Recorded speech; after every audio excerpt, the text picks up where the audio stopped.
बिस्मिल्लाहिर्रहमानिर्रहीम। Welcome to my YouTube channel. आज जो टॉपिक हम लर्न करेंगे दैट इज ट्रेनिंग प्रोसेस।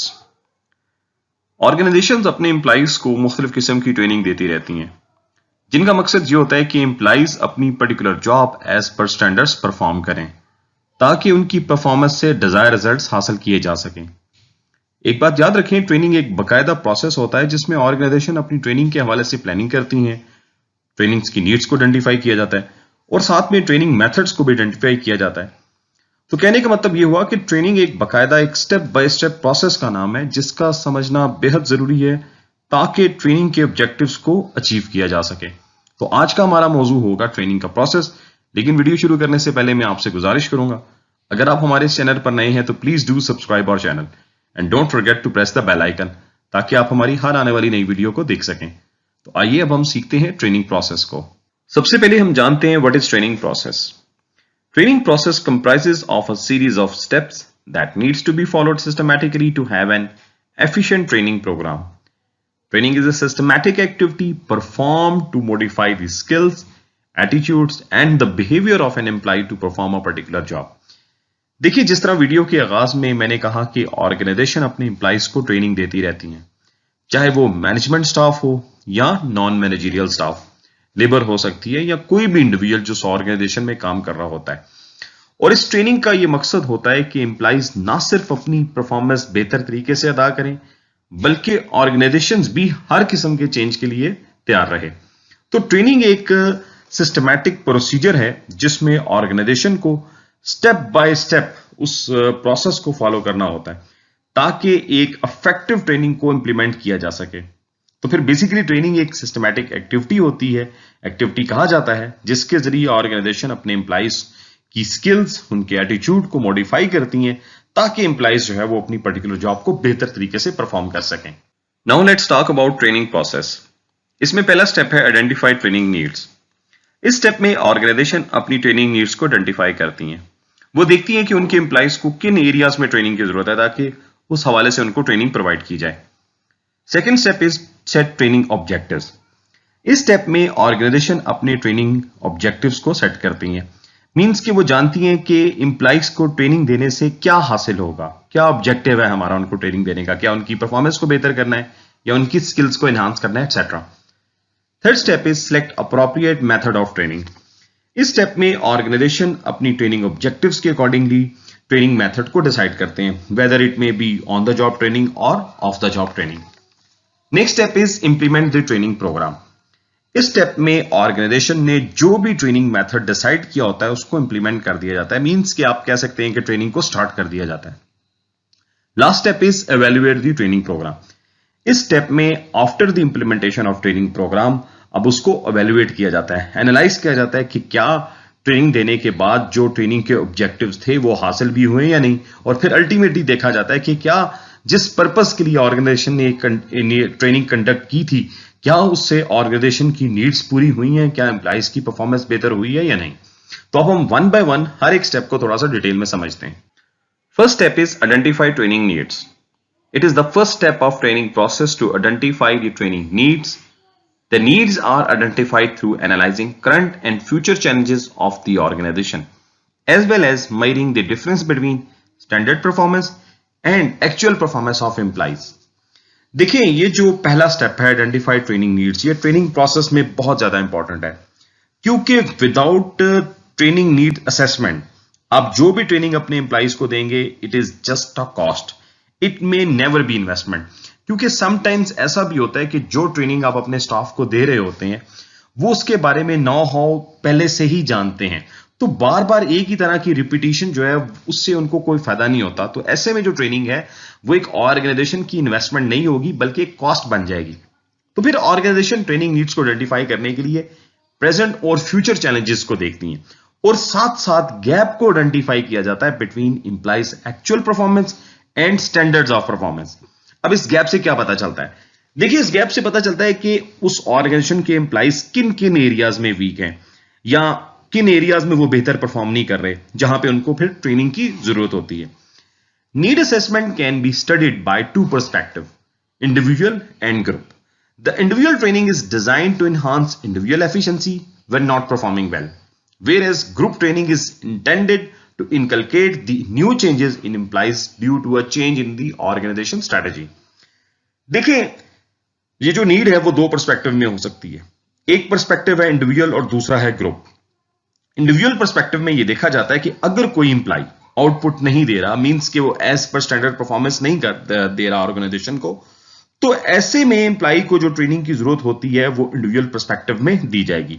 जबकि ऑर्गेनाइजेशन ग्रुप ट्रेनिंग तब करवाती हैं जब ऑर्गेनाइजेशन अपनी कोई स्ट्रेटजी चेंज करे या कोई नई टेक्नोलॉजी आ जाए etcetera.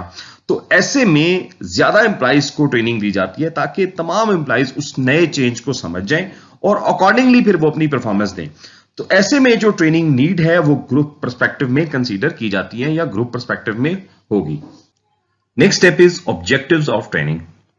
Once the needs are identified, the objectives for which the training is to be conducted are established. For this purpose, a gap is analyzed between actual performance of employee with standards of performance. Moreover, the employees themselves can provide valuable information on the training they need. Just ask them. They know what they need. Want to make them better at their jobs. The objectives could be based on the gap seen in the training programs conducted earlier and the skill set developed by the employees. सारी बात का क्या मतलब है, आसान जुबान में समझाता हूं. देखिए, जब ऑर्गेनाइजेशन ट्रेनिंग नीड्स को आइडेंटिफाई कर लेती हैं तो फिर उसके बाद ट्रेनिंग के ऑब्जेक्टिव्स को सेट किया जाता है. अब ट्रेनिंग ऑब्जेक्टिव सेट करते हुए कुछ पॉइंट्स का ख्याल रखा जाता है. जिस तरह एक पॉइंट तो मैंने पहले स्टेप में आपको बताया कि ऑर्गेनाइजेशन देखती है the gap between employees performance and actual standards of performance. एक पॉइंट ये हो गया. दूसरे पॉइंट में ऑर्गेनाइजेशन जो है वो एम्प्लॉइज से भी जो है वो पूछती है, क्योंकि वो बेहतर बता सकते हैं कि उन्हें किन एरियाज में ट्रेनिंग की जरूरत है, क्योंकि वो बेहतर जानते हैं कि किस स्किल्स की उनको जरूरत है ज्यादा डेवलप करने की ताकि वो अपनी जॉब को बेहतर तरीके से परफॉर्म करें. फिर इसी तरह ऑर्गेनाइजेशन देखती है कि क्या जो प्रीवियस ट्रेनिंग दी गई थी उसमें क्या गैप्स रह गए हैं, ताकि जो नेक्स्ट अब जो हम उनको ट्रेनिंग दे रहे हैं उसमें हम उन गैप्स को कवर करें, उन पॉइंट्स को कंसीडर करें. इसके बाद ऑर्गेनाइजेशन जो है वो अपने ट्रेनिंग ऑब्जेक्टिव सेट करती है. फॉर एग्जांपल कि क्या एम्प्लॉइज का नॉलेज हांस करना है, क्या उनकी एग्जिस्टिंग स्किल्स को मजीद डेवलप करना है, क्या नई चीजें कोई सिखानी है, या जो फिर पहले जिस तरह मैंने कहा कि ट्रेनिंग दी गई थी और उनमें जो गैप रह गए थे फिर उनके हवाले से जो कुछ मिसिंग पॉइंट्स हैं उनके ऊपर उनको हमने ट्रेन करना है. तो ऑलमोस्ट यही ऑर्गेनाइजेशन के ट्रेनिंग ऑब्जेक्टिव्स होते हैं जिनको लेकर आगे जो है ऑर्गेनाइजेशन अपना ट्रेनिंग प्रोग्राम डिजाइन करती है. Next step is select appropriate method of training और डिजाइन ट्रेनिंग प्रोग्राम. इसको भी समझ लेते हैं. This step is about to design the training program in line with the set objectives. Every training program encompasses certain issues such as who are the trainees, who are the trainers, what methods are to be used for the training. Also, the comprehensive action plan is designed that includes the training content, material, learning theories, instructional design, and the other training requisites. देखिए, अब तक training needs को identify कर लिया गया और इसके बाद ट्रेनिंग ऑब्जेक्टिव्स भी बनाए जा चुके हैं. तो अब मरहला आता है बकायदा ट्रेनिंग प्रोग्राम को डिजाइन किया जाए, तय किया जाए कि क्या अप्रोप्रिएट मेथड होगा ट्रेनिंग का, ताकि उसके जरिए जो तयशुदा ऑब्जेक्टिव है ट्रेनिंग के उनको हासिल किया जा सके. अब इस स्टेप में इस प्रोग्राम में ट्रेनिंग के हवाले से यह तय किया जाता है कि हु आर द ट्रेनीज, कौन ट्रेनर होगा, उसकी क्या क्वालिफिकेशन होगी, उसके हवाले से क्या रिक्वायरमेंट है, और most importantly methods of training जो आपने इस्तेमाल करना है ताकि एक इफेक्टिव ट्रेनिंग को डिलीवर किया जा सके, वो आप डिसाइड करते हैं whether it is on the job training और ऑफ द जॉब ट्रेनिंग. अब इसमें मजीद ये तय किया जाता है कि ट्रेनिंग कंटेंट क्या होगा, मटेरियल क्या रिक्वायर्ड है, लर्निंग थ्योरीज या इंस्ट्रक्शनल डिजाइन क्या होंगे. तो ऑलमोस्ट इन तमाम पॉइंट्स को स्टेप में कवर किया जाता है और इसका मकसद जिस तरह भी मैंने आपको कहा कि आपने ये कोशिश करनी होती है कि एक इफेक्टिव ट्रेनिंग जो है वो डिलीवर हो सके, जिसका अल्टीमेट पर्पस क्या है कि ट्रेनिंग के ऑब्जेक्टिव्स जो हैं उनको अचीव किया जा सके, क्योंकि ऑर्गेनाइजेशन जो है एक ह्यूज अमाउंट ऑफ मनी इसके ऊपर इन्वेस्ट करती हैं. Next step is implementation of training programme. Once the designing of the training programme is completed, the next step is to put it into the action. The foremost decision that needs to be made is where the training will be conducted, either in-house or outside the organization. Once it is decided, the time for the training is set along with the trainer who will be conducting the training session. Also, the trainees are monitored continuously throughout the training program to see if it's effective and is able to retain the employee's interest. देखिए, जब training programme final कर लिया जाता है तो अगला मरहला आता है उसकी इंप्लीमेंटेशन का। इस इंप्लीमेंटेशन में ये सबसे पहले तय किया जाता है कि ट्रेनिंग जो है वो क्या ऑर्गेनाइजेशन के अंदर होगी, इन हाउस ट्रेनिंग देनी है, वर्क प्लेस के ऊपर देनी है, या फिर वो बाहर किसी जगह के ऊपर आपने ट्रेनिंग कंडक्ट करवानी है। और जब आप ये तय कर लेते हैं कि ट्रेनिंग कहाँ करवानी है, उसके बाद फिर एक मैसेज कन्वे कर दिया जाता है ट्रेनर को regarding conduct of training session. फिर अकॉर्डिंगली जो डेट एंड टाइम सेट किया होता है उसके मुताबिक ट्रेनिंग जो है वो शुरू कर दी जाती है। ड्यूरिंग ट्रेनिंग ट्रेनिंग्स को कंटिन्यूसली मॉनिटर किया जा रहा होता है। उसमें देखा जाता है कि उनकी पार्टिसिपेशन क्या है, उनकी परफॉर्मेंस क्या है, ताकि उससे ये पता चल सके कि ये ट्रेनिंग प्रोग्राम जो है वो उनका इंटरेस्ट कैप्चर भी उसने किया या नहीं, क्या ये ट्रेनिंग उनके लिए इफेक्टिव भी हो रही है या नहीं। ये जानना बेहद जरूरी होता है for the assessment of training programme. Last step is evaluate training programme. After the training is done, the employees are asked to give their feedback on the training session and whether they felt useful or not.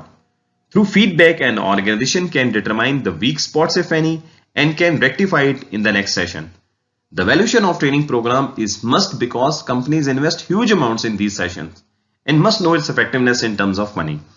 देखिए, जब training session खत्म हो जाता है तो उसके बाद trainees training के बारे में अपना अपना फीडबैक देते हैं कि ये जो ट्रेनिंग सेशन था क्या वो उनके लिए यूजफुल भी था या नहीं।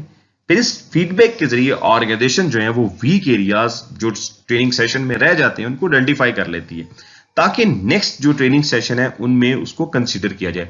और ये फीडबैक बहुत ज्यादा इंपॉर्टेंट होता है क्योंकि ऑर्गेनाइजेशन ने इस ट्रेनिंग के ऊपर एक ह्यूज अमाउंट जो है वो इन्वेस्ट की होती है। वो जानना चाहते हैं कि इस ट्रेनिंग से उनके एम्प्लॉइज को फायदा हुआ है या नहीं, उसकी इफेक्टिवनेस है या नहीं।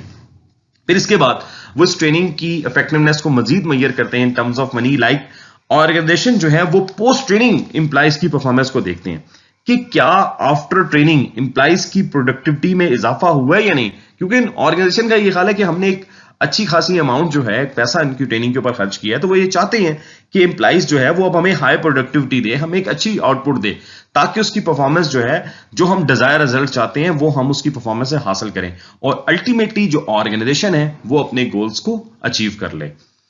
So this is all about training process. उम्मीद करता हूं कि आज आपने ट्रेनिंग प्रोसेस को अच्छे से समझा होगा।